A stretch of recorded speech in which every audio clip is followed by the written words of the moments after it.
You're listening to Arsenal Pass, a flesh and blood podcast for players by players, and all about strategy, leveling up, and the latest news in the world of Wraith. Welcome to Arsenal Pass. Hello, everybody, and welcome back to episode 110 of Arsenal Pass. This week, we're going to be revisiting one of our favorite draft formats, and a format that is coming back to competitive very soon. That's Monarch. I did say our favorite draft format, Hayden, but I didn't really ask you if you like this format. What do you think? I love how it's episode 110. It's a take 110 of Brendan trying to do the intro. It's like take two. Come on. It's definitely not one of my favorite formats. I don't mind it. And I'm excited. I'm actually looking forward to revisiting it.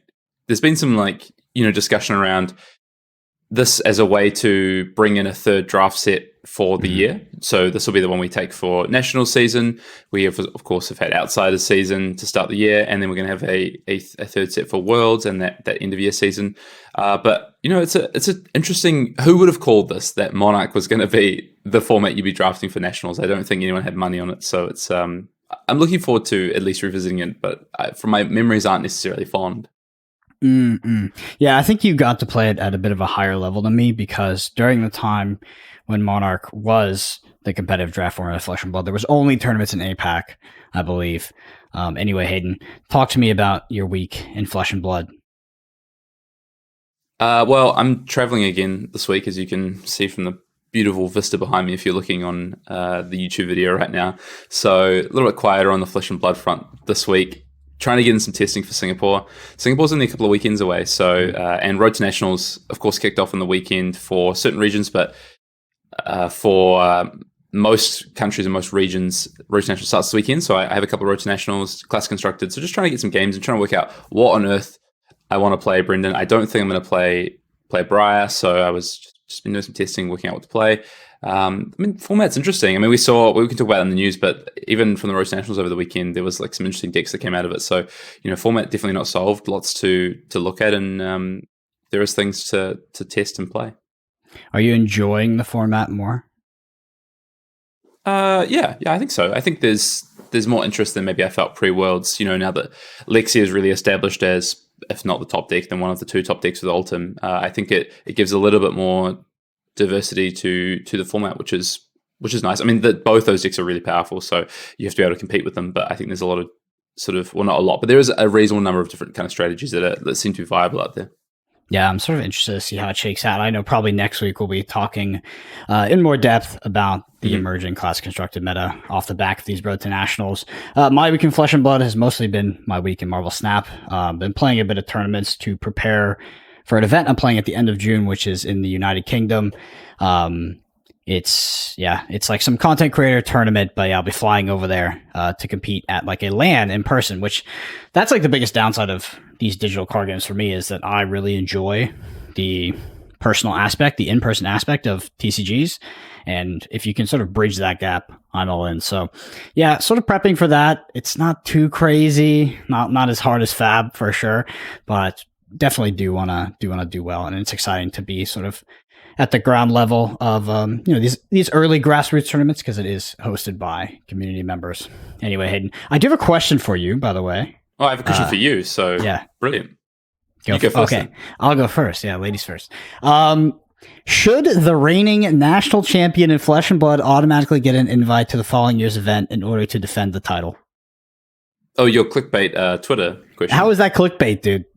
No, I'm just laughing because you messaged me first before you posted it. I was like, Brendan, checking. Wait, just to confirm, national champions don't get an invite. And I was like, no, it's ridiculous. I didn't get one when I was the national champion. So my answer would be, look, if I couldn't get one, I don't think they should implement it now. I feel disadvantaged.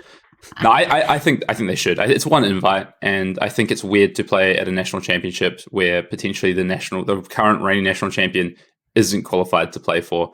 If in theory they are the best player from last year in that region, they won the national championship, and for a lot of regions a mixed format, I think they should be there. I think people want to compete against that player. That player should be in the room if possible. So yeah, I think they should. I don't think it's particularly a complicated one either.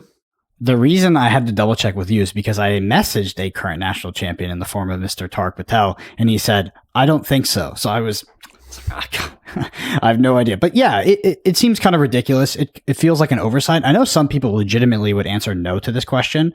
With a lot of the arguments being that the national champion should be able to win a road to nationals. If they can't, they don't deserve to be there.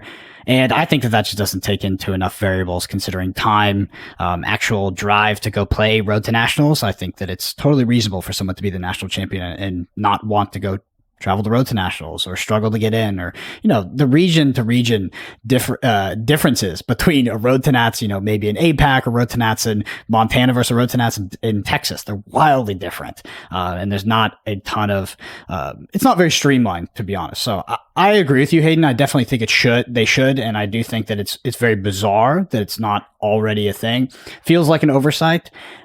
I do want to say, though, that if anybody from Legend Story Studios is listening, this poll on Twitter has 800 votes in 20 hours, and 93% of the community in Flesh and Blood believes that this should be yes. So please change it. All right. Yeah, and everyone who said no came second at the national championship. So. Very true. Yeah. The no argument is just so weak to me. I don't see it. I think it also adds, it's a way better marketing angle and adds a lot of hype to these events, these people going to be able to defend that title. Because what's like if you get into the situation where the national champion just, maybe he's only able to play one event because he's traveling or he or she's traveling, and then they don't make it into top and, they don't win the event and get the invite, and they're not able to go, it just feels bizarre, right?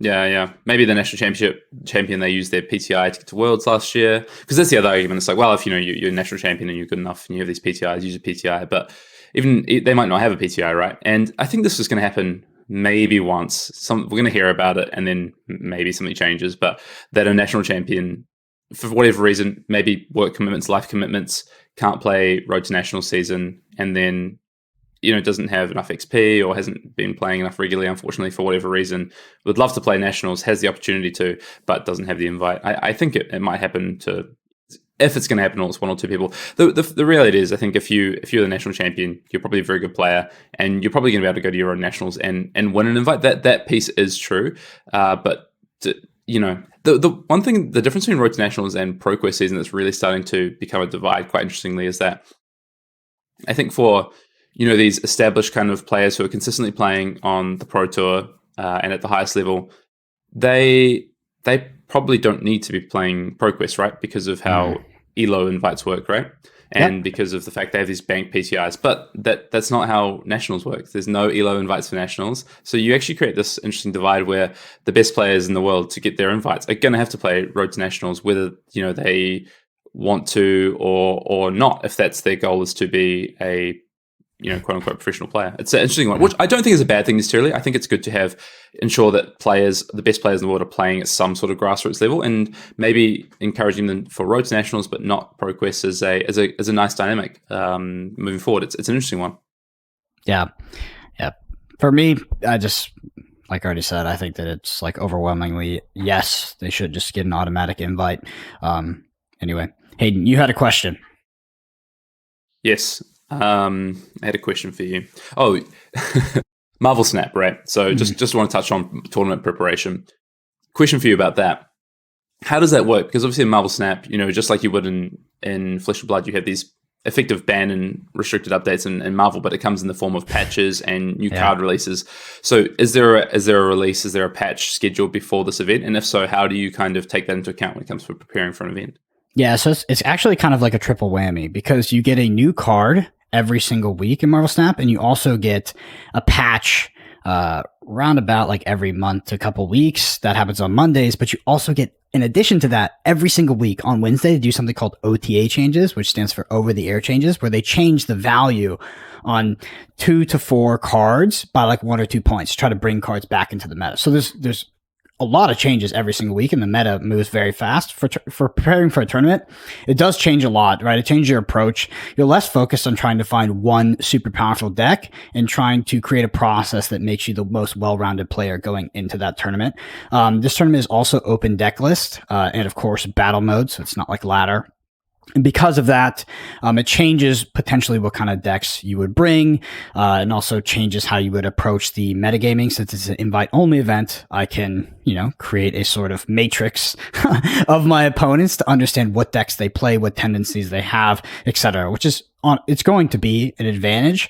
So, yeah, I think that it's similar to Flesh and Blood in a lot of ways, but specifically all of the patches and changes to cards and additions of new cards makes it so that you probably want to approach a tournament that's coming up at the end of June from the perspective of, I want to be the most well-rounded player by the time I get to that tournament, and I'll adjust on the fly at that.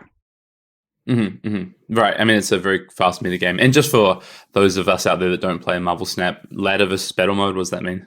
So ladder is, if you ever played Marvel Snap, basically you queue up, you start at 1 cube, right? Which both players are wagering 1 cube. You can snap. It goes up to like 4 cubes or 8 cubes, basically like an ante, like in poker.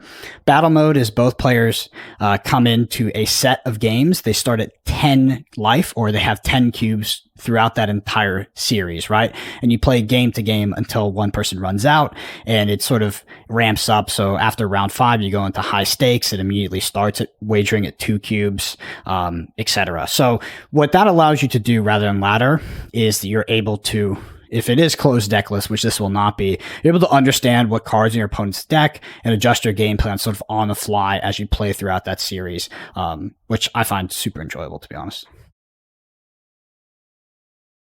Cool, great. Mm-hmm. Anyway, let's go to the news. Yeah, Road to National season kicked off this past weekend for Europe, UK, Hong Kong, and Singapore, or parts of each of those regions.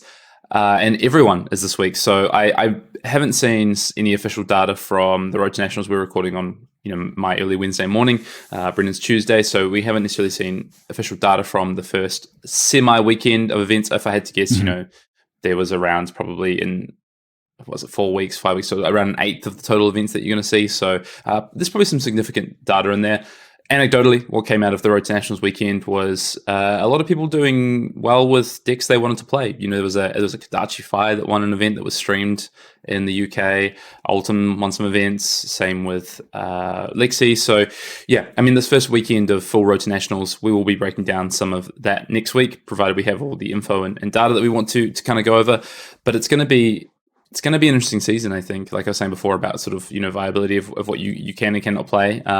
I think the big question, Brendan, is Ultim going to living legend in this Road to National season? That's going to be the big question. My big question is, how bad is Jeremiah's conversion rate going to be? As bad as you think it's going to be, probably. Anyway, so good luck to all those playing Road to Nationals this weekend. Full Road to Nationals, as I say, for the next, 3 weeks of Road to National season? This is, I guess, an additional 4th week. Antwerp is also on this weekend, calling Antwerp. So I'm looking forward to that. I know there is some coverage for that, Brennan, so definitely be tuning in to watch some of that happening. Singapore is happening on June 9th, and then we have Birmingham not long after that.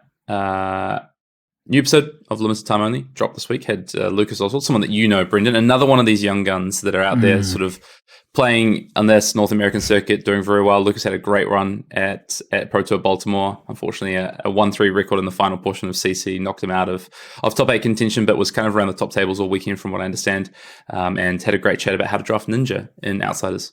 Yeah, it's funny because when you talk about the young guns, I believe there's almost exactly 2 of them, and they are both the same age and both incredibly good at this game. They're sort of like the 2 prodigies of Flesh and Blood, Lucas Oswald and Brody Spurlock. Cool narratives we have going on. Because I think that the general demographic of Flesh and Blood tends to be in that like late 20s to early 30s range, and Brody Spurlock and Lucas Oswald are crushing events at 17 years old. Anyway, we have some deck techs coming out this month. Brody Spurlock's deck tech with Lexi is coming out first. It's probably either slightly before this podcast release or shortly after. And then after that, we're going to have Ian Zhang. I believe his last name is Zhang, but better known as Ian TCG, to come on and do a Jeremiah deck tech with us as well. So 2 major decks going into Road to National season. If you're looking to pick those up and have the additional deck tech and deck guide with them, go ahead and check out the Arsenal Pass Patreon in addition to those YouTube videos.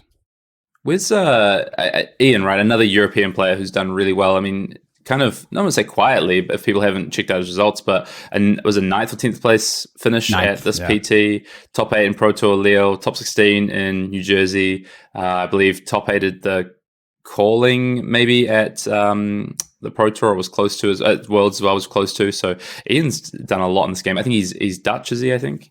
Yeah, I believe he is from Amsterdam. Yeah, and the amount of European players that have just been continuing to put up results has been super impressive. I mean, we had Juha on limited time only the other week, who I had actually forgotten prior to, but also has a calling top 8 from Utrecht last year as well. So there's just these European players are very, very good, Brendan. Yeah, is that the Utrecht calling with the combo fi? Mm-hmm. It was the Stubbies fi. That was a wild one. It was a good one. Come on, Cookout time. Let's do it.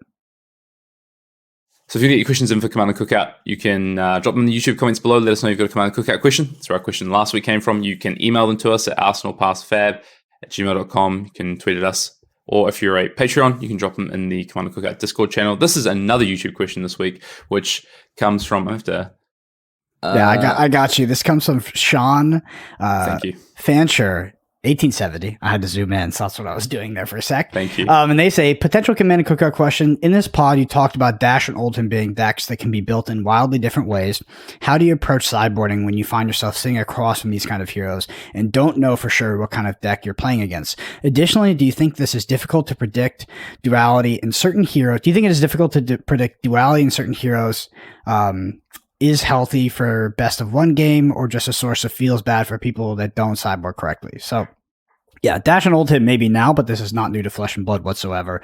I would argue this was actually most prevalent. I felt it when Chain was a thing, because Chain was a deck that people tried to fatigue, right? And a lot of those fatigue decks also had aggro variants, and you were potentially facing wildly different game plans.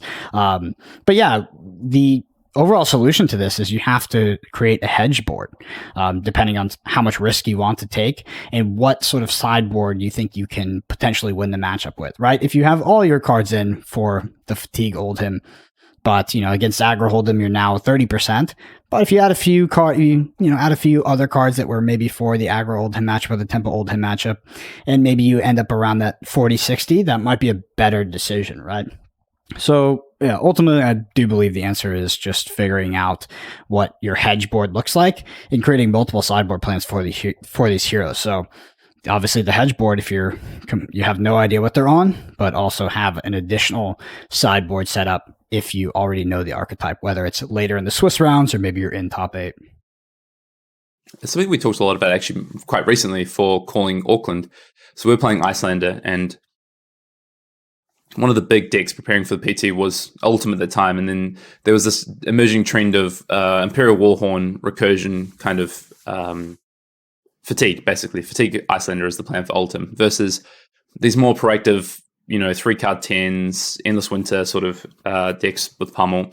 So it looks quite different, and then there's some people trying to do in between. So we were kind of addressing this for our plans for playing. We ended up playing Icelander at the Calling Auckland and sitting down and going, okay, when it comes to planning, how are we going to set up against an unknown Ultim during Swiss? What is our plan here? And we ultimately came to the conclusion that we thought majority of people would play proactively, and we would probably set up that way. But then there was certain players at the event that we probably thought would, default to more of this kind of fatigue version, and we wanted to have a board for that. And then, like Brendan's saying, we set up this hedge board as well. And then I ended up playing the hedge board quite a lot because I was really worried that people were on the strategy. So I guess, Brendan, you talked about having a hedge board, having the sideboards for either of the potential plans or any of the potential plans that might show up, if it's fatigue versus aggro versus, dash control versus boost dash or hybrid dash, for instance.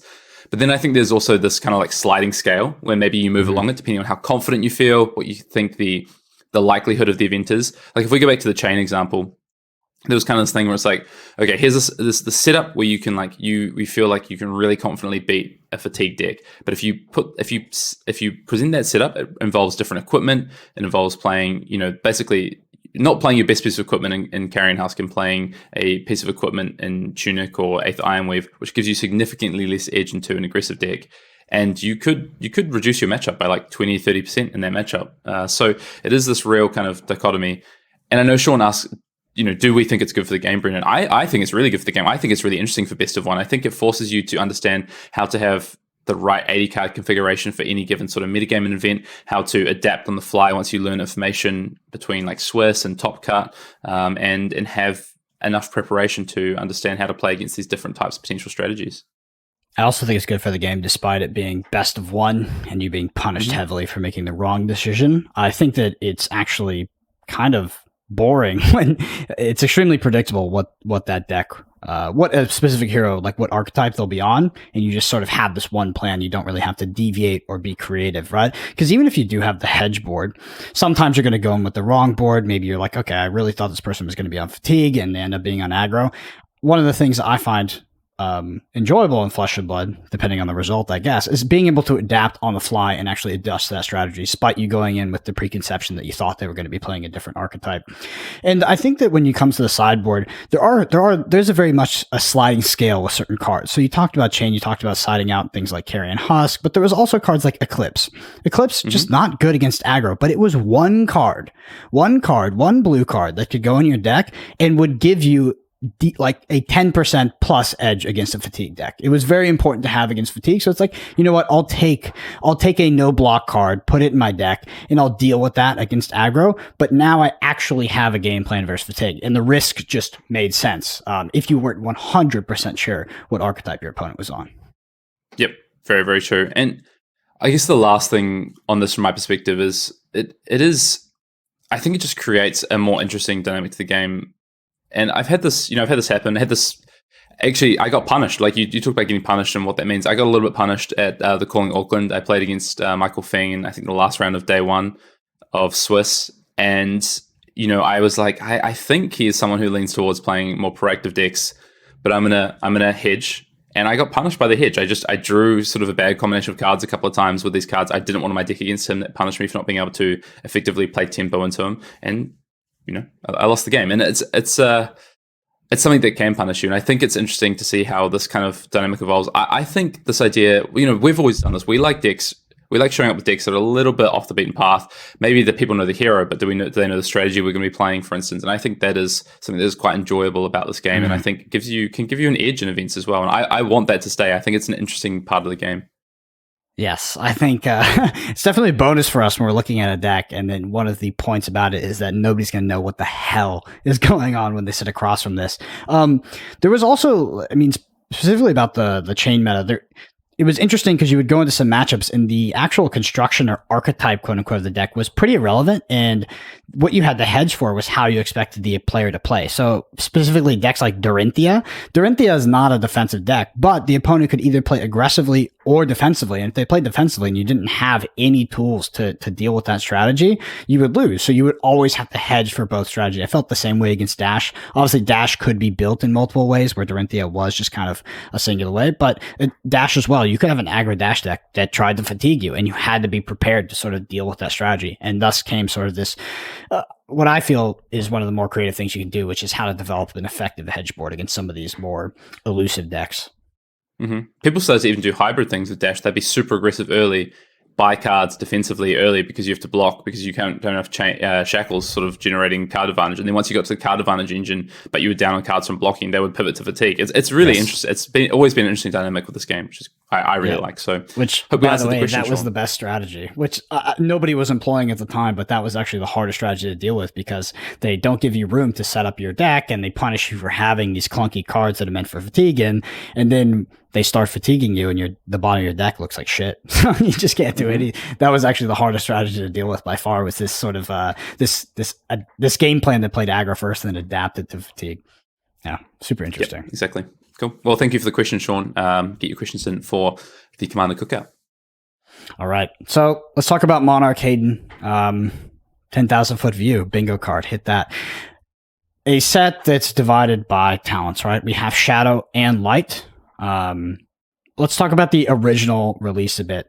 We can sort of go back to early conceptions of the format when Monarch first released. I do think that the primary thought in the community was that Light was just better than Shadow. I'm not saying the best players had that ideology, but it did seem that the general rhetoric was that, maybe Prism was overpowered. The Shadow Heroes were a little bit too hard to play. You're at risk of getting seriously punished if you played them incorrectly, where on the counterpart, if you played light, you had a bit more room to play more loose, I would say, especially even in the construction of your deck and something like draft.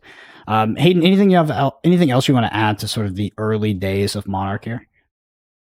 No, I mean, for those that weren't playing during Monarch, and that's going to be a lot of both players in Flesh and Blood and our listeners and viewers of Arsenal Pass. I mean, our pod started the week, 2 weeks before Monarch dropped. Our third episode was the set review for Monarch Limited, and it's a set that we actually played a lot of, particularly me and Brendan. We played a lot of sealed. We'd be getting on the webcam, we'd be jamming games, and the set didn't really have a full competitive season, right? As James White kind of talked about when they announced that they were going to use this for the national season, it only really got a competitive season in parts of Asia Pacific, basically only New Zealand and Taiwan from memory. And it's an interesting set having this. It was the first talented set we saw, obviously, like you say, split by Shadow and Light. And I think the perception when it came out was definitely that Light got to play in a way where you played a bit more linear. You asked the questions. You only had to worry about your life total, really, and sometimes your threat density. Whereas the Shadow Heroes had to worry about life total, threat density, their own potential other resource in deck or life total, depending if you're Levia or Chain. And even for Levia, sometimes you had to worry about your deck as well. So there was just more dynamic. So I think people leant towards Light. Famously, the top 8 Monarch limited calling in Auckland that year had 6 people drafting Light Heroes and then just 1 Levia and 1 Chain. I think people learned a lot from that format. I don't think you would typically see that moving forward. But I guess the big question is going to be, are we going to see shift in dynamics, or are people still going to lean towards these Light Heroes because of the ease of play and the perceived power level?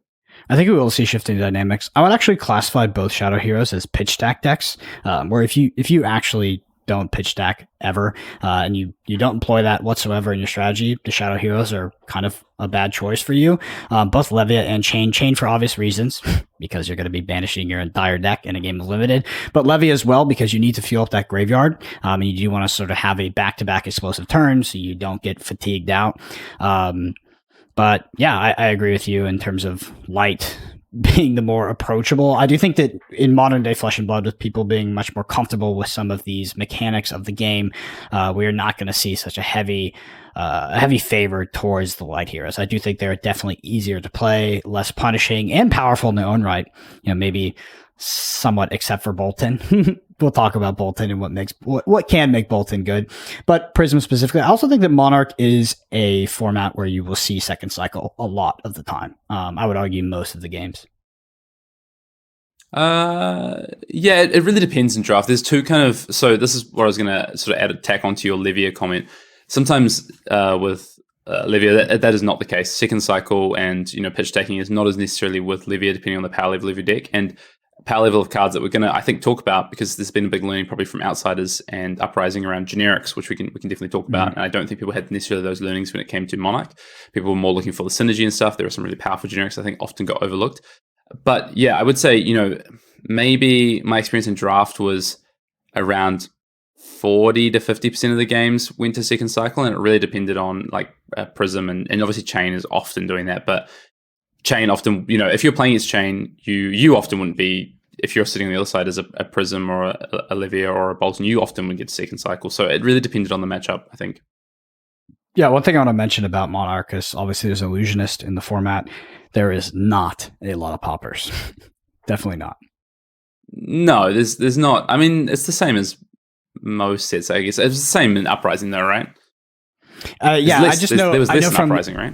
Personal experience, it did feel like in a general draft pod, people were fighting very aggressively for the poppers. There was not a lot to go around, and it was a big factor in something like Sealed was opening enough, because you could get Sealed packs where you would open 0, right? And you had a tough time against Prism with some of those. Yeah, I mean, I think I want to say technically there is more poppers because of the brute cards, but at a generic level, I think there's around the same as.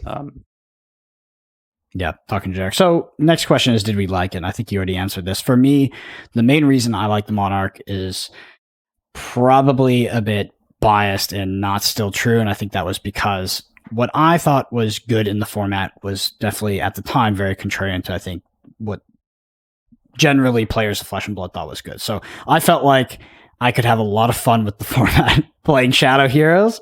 And like we talked about, moving into modern day Flesh and Blood, I don't think there's going to be such an affinity towards the Light Heroes that you can just sort of free roll some of these Shadow Heroes. I would play most of the pods I would play. There would only be, 1 to 2, maybe 3 Shadow players. There was a heavy lean towards Prism.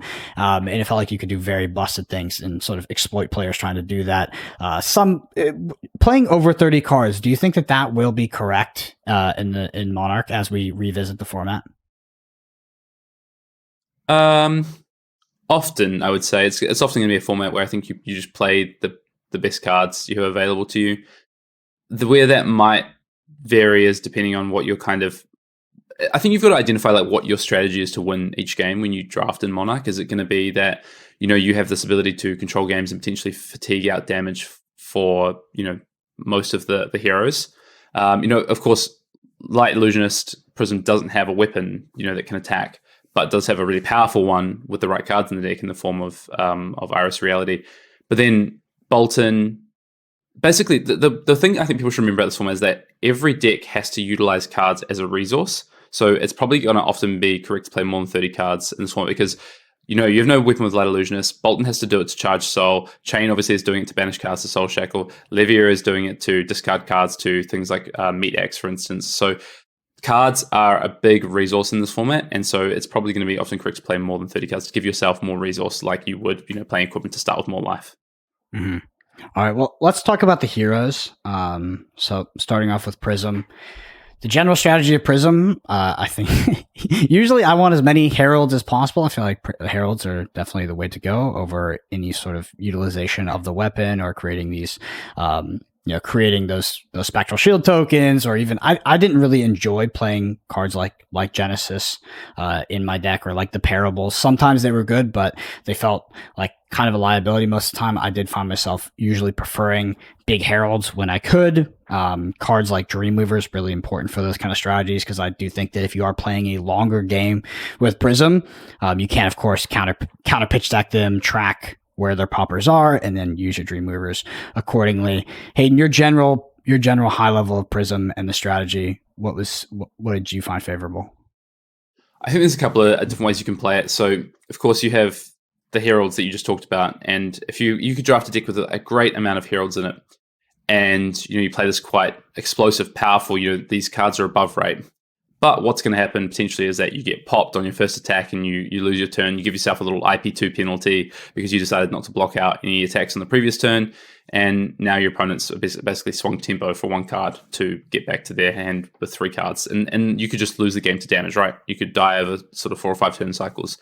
So I think that was often a strategy that people, they might have these kind of Heralds, but they would often, block the 2 cards, come in with 1 big Herald, for instance, and kind of chip away at the game that way. And that kind of transitioned as well into maybe you make 1 or 2 shields over the course of the game, and you kind of protect one of those shields as a potential weapon to sit behind. So maybe it's like, okay, I come in with my my Herald potentially, or I just come in with my Iris weapon, and because Iris of Reality, I want to make sure I get this right, what gives the go again? Is it the Iris or the...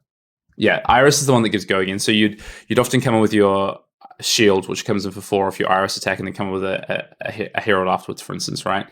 So protecting your shield is quite important because of the go again. It's not like, I guess, Luminaris, where you're pitching a yellow just naturally gives you that go again. So not all your Heralds get go again. So it's a bit of a dynamic there. And then there was also these kind of more control-y Prism decks, which would just purely try and sit behind a shield or 2, draft really defensive cards, draft a lot of 3 blocks, maybe try and trade for cards with an on-hit Herald that threatens to make another shield at some point in the game to try and buy some cards, but mostly just kind of being quite defensive. So there's, and I wouldn't say it's like hard and fast one or the other. I think there's kind of a split dichotomy, but there is cards like Phantasmify and Spears of Surreality, and Spears of Surreality having natural go again. That was a card that could help people go a little bit wider as well. Yeah, I think like a lot of prison play patterns due to the lack of go again and how conditional it was on the weapon, depending if you had generics or the Spirit of Surreality, which I do believe was a good card, was doing things like block with 2 cards for 6, then come in with what is effectively 2 for 8 with something like a Herald of Protection, Herald of Ravages. Like, that is just general good math, as we know, in Flesh and Blood. Enigma Chimera. Yeah. All right. Well, let's talk about Boltyn. I think that Boltyn is the worst hero in this set, but I do think that Boltyn has access to cards that are not majestic, that are legitimate bombs, like oppressive bombs. And that card specifically, I think we can't even talk about Boltyn without talking about V of the Vanguard.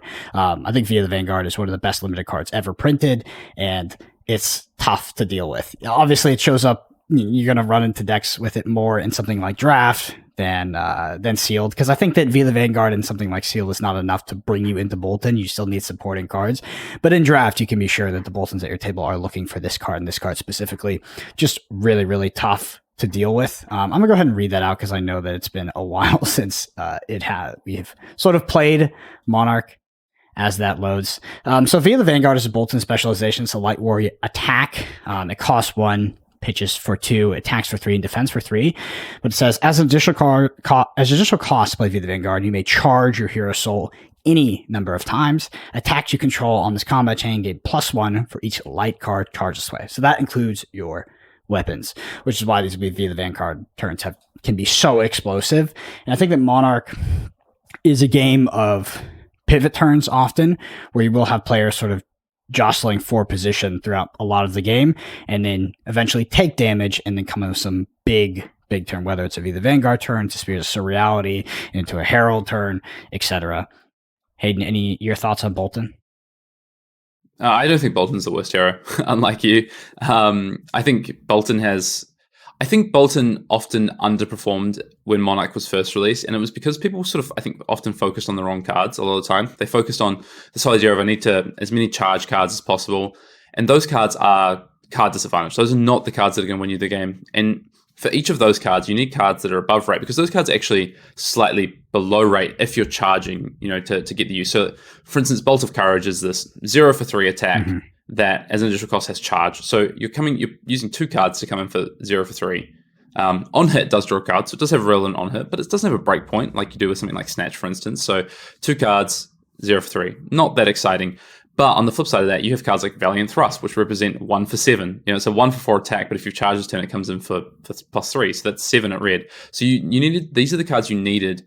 These are the win conditions you needed. And I think people often maybe were a bit too focused on charging soul as opposed to having these payoff cards.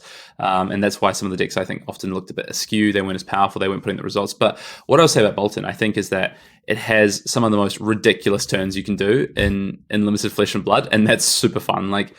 But, between V of the Vanguard that you talked about, even some of these Majestics that you could get access to, like a Bolting Blade or Lumina Ascension, you could do some pretty disgusting stuff. Gallantry Gold enables some of that to do these kind of there's a Majestic Axe one as well. That gives you Spill Blood. Spill Blood. You could have ridiculous turns with Boltyn doing, upwards of 20 damage pretty easily. So with setup. So I enjoy drafting Boltyn quite a lot. And I think there's some really easy signals to get you into Boltyn, like V of the Vanguard. A lot of some of the generics are really, really good in Boltyn as well. In terms of what the archetypes look like, I think, there is this kind of just all out aggro Boltyn deck where you draft certain amount of charge cards, probably a third of your deck. You draft a third of your deck being these payoff role players like Valiant Thrust, Battlefield Blitz, like we talked about, and then just kind of supporting generics and things. And then there's this kind of more considered decks where you might do a bit of pitch stacking, like you talked about, Brendan, set up this one really big combo-esque turn with Boltyn and win that way. Because you can fatigue with Boltyn if you're charging too much and your opponent's you don't have a way to push damage and win the game. Yeah. Some cards that are sub-majestic that I really like in Boltyn are cards like Battlefield Blitz, Valiant Thrust, like you mentioned, and Take Flight. I find the play pattern. Yeah, I find the play pattern with Boltyn can be a lot. Block with 2 cards, go to my turn, play something with charge, which is not great value, but then set up for a sort of critical mass of a turn using these cards that can go wide and have great weights, banishing cards from Soul. I know it was more of a thing in Seal, but I found that Monarch was a format where you would have sort of middling turns back to back, and then you would have these quote unquote pivot turns where you would have these very large turns that have either been set up via you stacking your deck or even just naturally drawing them and you having resources like having cards in your soul to be able to facilitate that kind of thing. And I have to ask you, because you don't think Bolt is the worst, what do you think is the worst hero? I think Levy is the worst hero, but it's conditional on how many people at the table are drafting it, which we can talk about in a second. The last card I wanted to shout out for Bolton, you were shouting out some commons, is Adrenaline Rush. I think, the Adrenaline Rush is the 2 cost for 4 at base, but if you have less life than your opponent, it gets +3 at red, and that can also, because it gets the plus tech, enable you to utilize Bolton's hero ability and give it go again. So it can help you with some pretty big turns. There's a lot of stuff. Belittle, obviously, crazy Belittle minimalism that fits. We know how good that card is in constructed, and that those pairings of cards also very good in Monarch Limited. Brandish. Yeah. Just to quickly talk about some light cards. Some cards I really enjoyed were things like Rising Solitude, which is a 1 for 5, and on hit it goes to your soul. Just a really good rate there. I personally did not like Glisten. I know some people really liked Glisten in Prism, but for me, was not a card I enjoyed. One of my favorite things about Monarch as a format is there are some legitimate sideboard cards that you will be drafting that you might not play against every matchup. Things like Impenetrable Belief and potentially Blinding Beam. But yeah, I mean, did you have any success with Glisten specifically? In Prism, yeah, definitely. I think in Prism, more so in Sealed, I would say. It was I think it was a bomb in Sealed. You could actually pitch it early and set it up for late game in these kind of Prism mirrors. And if you had, you had to be quite defensive, I think, in that format. And Glisten was pretty close to a bomb, I think. In draft, yeah, I'm with you. I'm a lot lower on that card. I'm excited to revisit some of these cards though, and see if maybe my play patterns and the way I look at the games change though, because that card's interesting. Rising Solitude, I thought, was always an undervalued card because its rate is so good, and people kind of undervalued that, I think. Yeah. Another card I really enjoyed was Illuminate. Just that 0 for 4, blocks for 3. You're able to get good value off of it with your single card hand. Also has the on-hit trigger. Go to soul. Snatch the blocks for 3. Yes, please. Yeah, exactly. Before we talk about the Shadow Heroes, what do you think about equipment in Monarch, and how important is it? It's the most important equipment set, I think, that they've had in Flesh and Blood. I think the power level of the equipment in Monarch is so far above the power level in most of the other sets we've seen from an equipment standpoint. If we're kind of using the baseline of probably Tails, well, not even Tails of Aria had some really powerful equipment. I just think that, Stubby Hammers, Blood Drop Gallantry Brigade. Gold. If you're opposing Bolt and doesn't have Gallantry Gold, it drastically changes how you could. Who's the Shadow Beast? Matchup. Yeah. Who's the Shadow Beast? It feels like it's literally a prerequisite for playing Levia, to be honest. Even Fold also feels like that for me playing. If I don't have an Even Fold in my Levia deck, it feels drastically different, I think. Yeah, the equipment, very, very, you talk about Dreamweavers to guarantee, your big kind of Herald turn. Yeah, the equipment in the set, very, very important. Plus, we're not even talking about the Spell Void on those equipment. Yeah. I mean, the Dreamweaver specifically allows you to play cards like Phantasmify on the first cycle, which can just be absolutely disgusting in something like Draft for a set like Monarch, where a lot of the cards do block for 2, at least a lot of the generics do. So your opponent's going to have a decent amount of trouble equipment in the set. That. Yeah, equipment in the set are easily first pickable. Let's look at Outsiders, and people have really come down on equipment. They're not. Threadbare Tunic is kind of seen as, the premier piece of equipment. But outside of that, people are like, yeah, so, I want to pick up a couple pieces of Iron Rot, but otherwise I'm, Seeker's equipment, whatever, that come around later, I might pick them up. If I'm Azalea, I want to make sure I have the headpiece. But in Monarch, it's no, there's a lot of equipment I would just straight up first pick in the set and be very happy with it. Mm-hmm. All right, let's talk about the Shadow Hero, specifically talking Levia first. The Levia deck, I think, is interesting. Like you said, the power level of your deck determines how you're going to play that. How you're going to play out a game can either be first cycle sort of beat down, or it could be something like a second cycle setup where you've filled your graveyard to a point where you can kind of consistently back-to-back present your opponent with overwhelming turns that they simply can't block out. I found that to be the game plan that I would usually land on.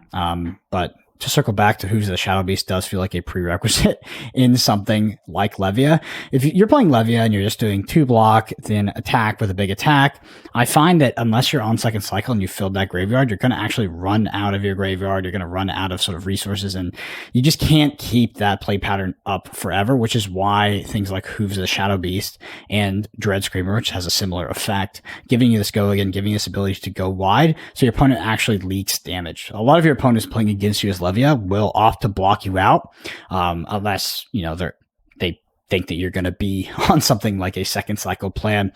Cards that I think are really, really good in Levia that were maybe slightly underplayed: Unworldly Bellow, Dread Screamer, which we talked about. I found Dreadwood Rumbler to be reasonably powerful. It doesn't block as well.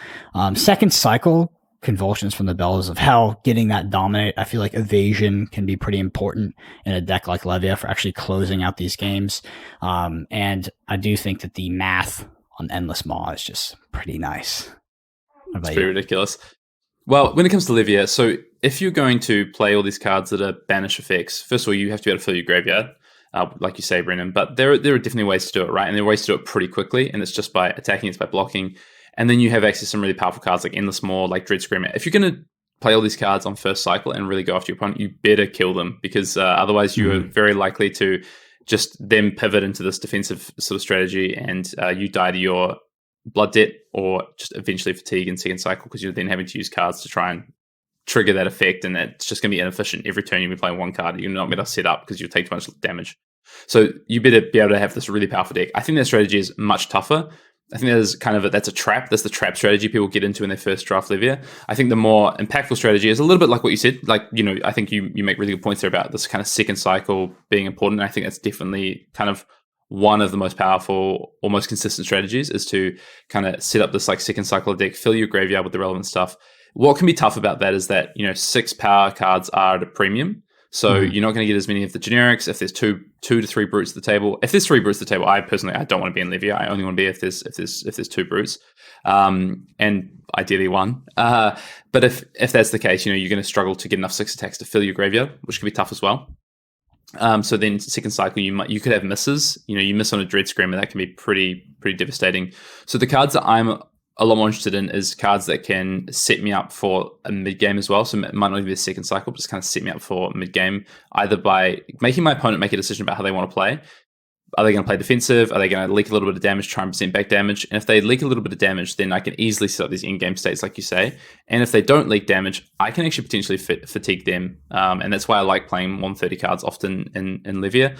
And that's because of Meat Axe. I think that weapon's really good. And you have the cards like Brandish become really important for that strategy. I think Brandish is severely underdrafted in Levia, because even if you're just trying to set up your graveyard, one of the things you can do early game is go, okay, here's a pitch of blue, here's my Brandish, here's my Meat Axe. I'm threatening potentially 3 cards or 2 cards for 8 or 9 damage, which is really important. And I'm also helping to fill up my graveyard at the same time. So I think, and going wide, presenting damage, causing issues to my opponent. Yeah, cards I really like for the mid game that you specifically talk about in Levia are cards like Pulping and Smash with Big Tree. You can't have too many of them in your deck because they do block for 0, but they give you a way to attack and pressure your opponent without having to suffer blood debt and pay that tax in the mid game.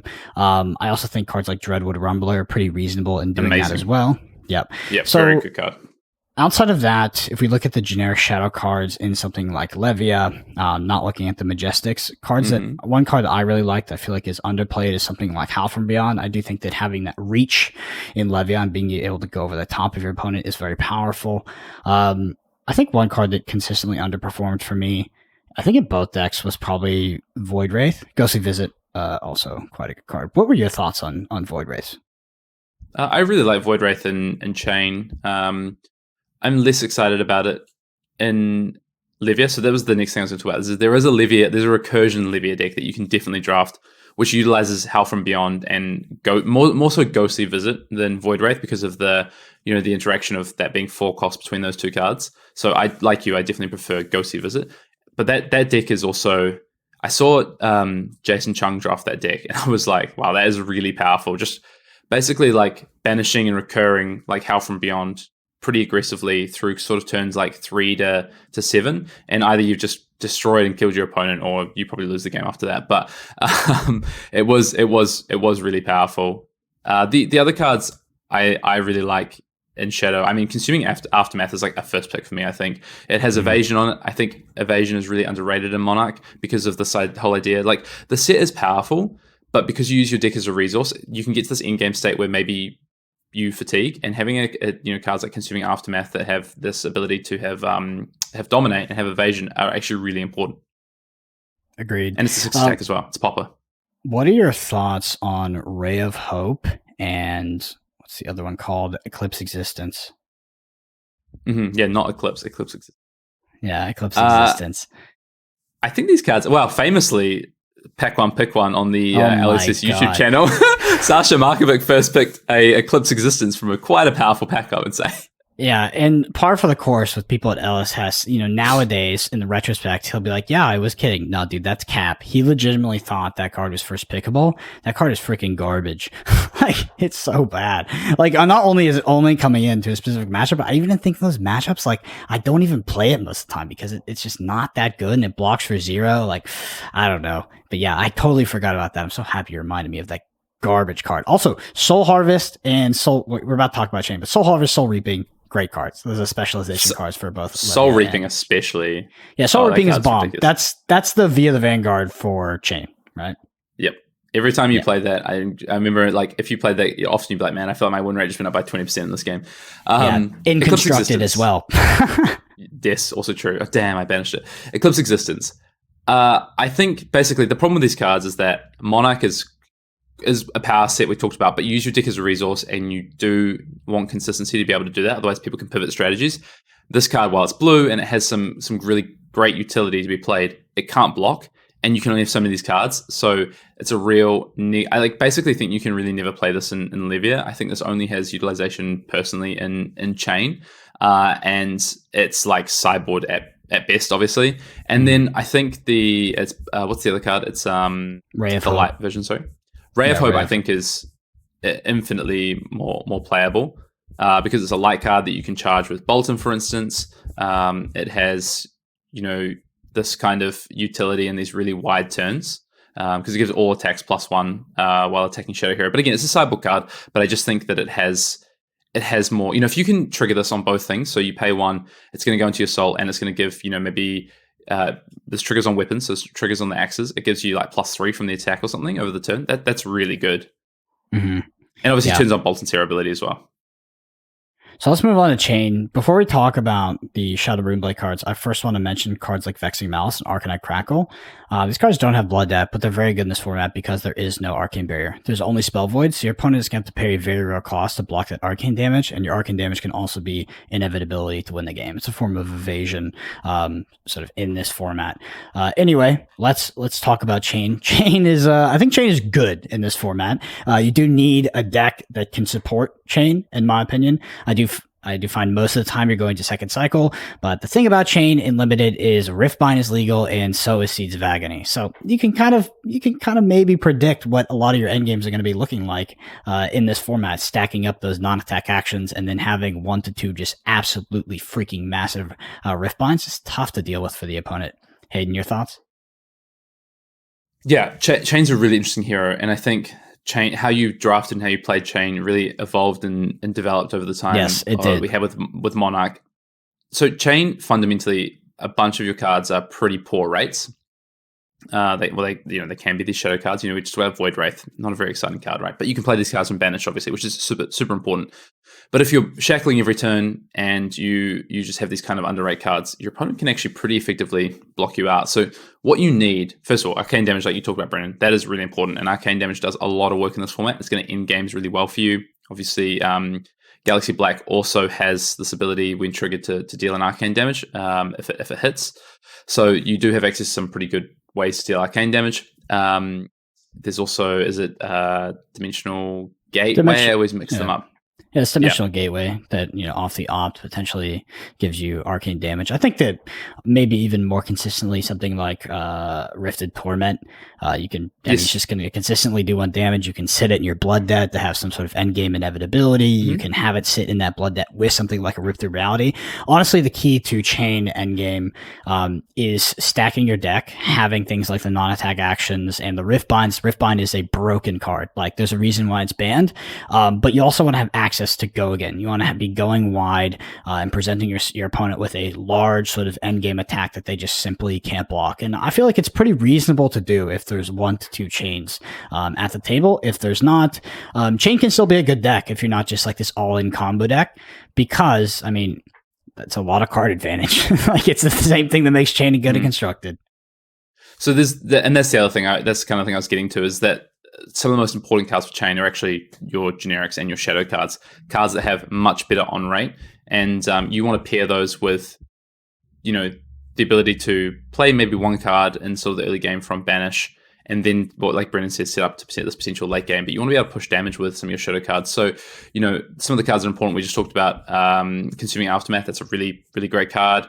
Lunatide Plunderer, just these cards that just are 2-card 7s that take your sort of hand from the opponent and let you get into the mid to late game with enough life that you can potentially actually just stack some cards, like Brendan said. So if you can buy life total for the mid to end game, then you have more leeway with your kind of banish. And then also, so you're not forced to play cards for bad rates. And then the other thing you can do is also you can potentially just play another card off. So then cards like Brandish become quite important. Howl from Beyond in particular, and just generic like Stony Woottenhogs, Out Muscles, just these cards, Seek Horizons, just these cards that are just good rates at a generic level. Captain's Call, although rare, also very good in chain for these go wide end games like Brendan's talking about. It is hard to go wide in the end game, and that's something you do need to understand. It's not like in Classic Constructor where you're like, well, I just have all these blue cards that give me go again. I have Mothering Skies and Captain's Calls and all this. You don't have access to that. Snapdragon. Exactly, and limited. So you do have to be a lot more careful about how you you need to chip some damage in the mid game, and so generics and just good cards are important.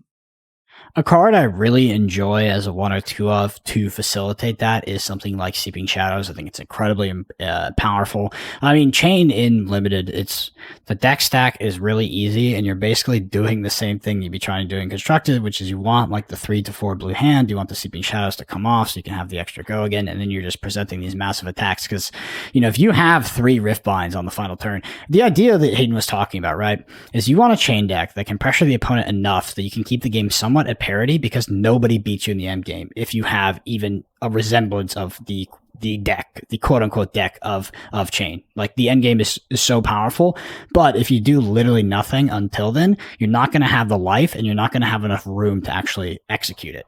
So yeah, I think that's kind of the balance of the chain there. Yep. You definitely need to have you have to have both aspects to it. Yeah, generics. Unless you have anything else to mention. Just quickly, the generics are really good, but you've got to think about where you're going to use them. So we didn't talk about Tremor of Arathiel just then, but that card is really great as this kind of, this card in chain. But again, going wide's really hard. So this 1 for 6 is like super cost efficient. I can do so much on my turn, but how are you actually going to get the go again? You've got to be thinking about that. So that card can be really useful in the game. It is a really powerful card, but you've also got to know how to set it up. The card that I think was criminally sort of underdrafted in the set and drafted a little bit later than I thought initially was Surging Militia. That card is crazy in almost any deck. You pair it with pumps with the light pump or just the generic pump, which is also a really good card. Warmonger's Ritual. That Surging Militia, you've got this 2-card or 3-card effectively with a pitch for 8, where it's like each time your opponent blocks, can turn into like a 3-card 11 that they have to block with 2 or 3 cards, for instance. And then the other one I just go back to is Brandish. That card is. Yeah. You mentioned Tremor of Arathiel. I think it's a really powerful card in chain. I think it's also an excuse to play something like Spew Shadow, because it works really well with Tremor of Arathiel. If you don't get it, draw a card and you actually banish it. One thing to mention about the generics in Monarch is they all block for 2.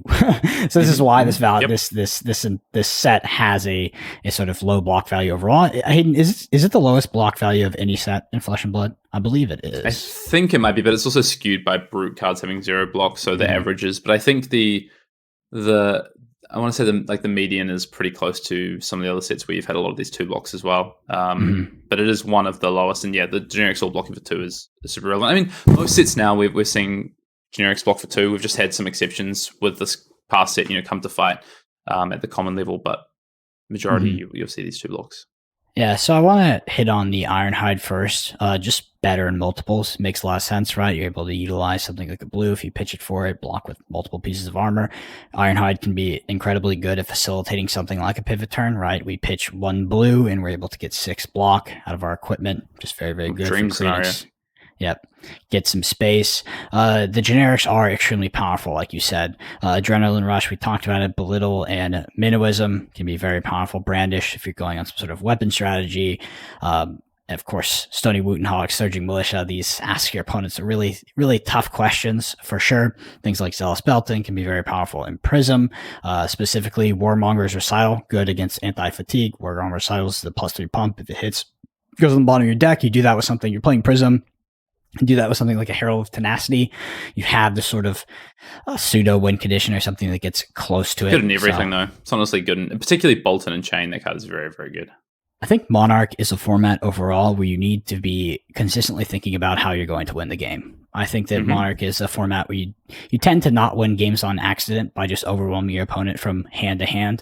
You have to sort of adapt your game plan on the fly and think about how you're going to win the opponent. Win against the opponent. That could either be through something like a second cycle or by just making sure you're getting enough value out of your cards via blocking and attacking. And then when you do draw the correct cards, you have the life total to be able to pivot onto your opponent and put them on the back foot for the rest of the game.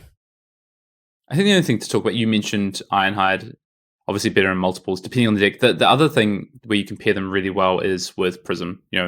Using Prism's hero ability to create a shield, then 1 resource left over to Ironhide for the turn. You've created a weapon for next turn, and you've blocked out 2 damage, and then you pitch your last blue and come in for 4. You've cycled effective 6 damage off your two blues, but you've left yourself with a shield as well, which is really powerful. So there's a lot of different things you can do. But yeah, equipment overall, my takeaway advice is the good generics are good places to start. The good Shadow Light cards are good places to start to keep you open, and so is equipment. And equipment are going to be very powerful in the decks that you end up, especially those class-specific ones like Gallantry Gold, Hooves, Evenfold, etc. Yeah. One honorable mention here. I think the Memorial Ground is a trash card in Monarch. Some people are pretty high on it. Notably, at the beginning of Monarch, people were very high on this card. And I think just a general heuristic for card games is cards that do nothing are not good cards, especially in Limited, which is kind of what... Go ahead. Oh, I was just saying, famously the card that fixed Ranger and Constructed. Yes, which it's actually started to be played a little bit, which is funny. But yeah, this card when it came out was super hyped. Hayden, did you ever play something like a Talisman of Dowsing? It's like maybe a sideboard card, right? Like maybe. I played it in Sealed. I don't really know why you'd play it though. Yeah, it's quite bad. I think. Awkward. Anyway, anything else to say about Monarch overall? I think that we went through all the cards, went through the key strategies and the heroes. Fast forwarding to the future of this format, once it comes back into competitive, I do think that we're not going to see quite as much of an aggressive skew towards the light heroes versus the shadow heroes. So I'm particularly keen to see how that plays out at the highest level. I think people are just going to come up with what the archetypes actually look like. And I think last time people didn't necessarily know what they wanted a good deck to look like. And maybe with Prism, it was a bit more interchangeable, even Bolton to a degree. Whereas I think with Chain, Levia, people struggle to kind of grasp this concept. I think we've got players playing the game more. We've got, an increase of talent in this game. People are going to work this out. And I know it's something that I'm keen to go back to and understand archetypes more and how I want to structure my drafts. And I'll be, basically sharing as much as I can with on that unlimited time only. So looking forward to doing that a little bit once we get into this Monarch season. I'm trying to organize some Monarch drafts at the moment. Actually, I really want to draft some Monarch. Last time I drafted Monarch, I'm not naming names, but it was a team draft, and someone in the team decided to go 0-3 and ensure that we definitely lost that team draft. So, and it wasn't me that 0-3, just so everyone knows. Sasha Markovic picking Eclipse Existence first pick. Had to be that guy.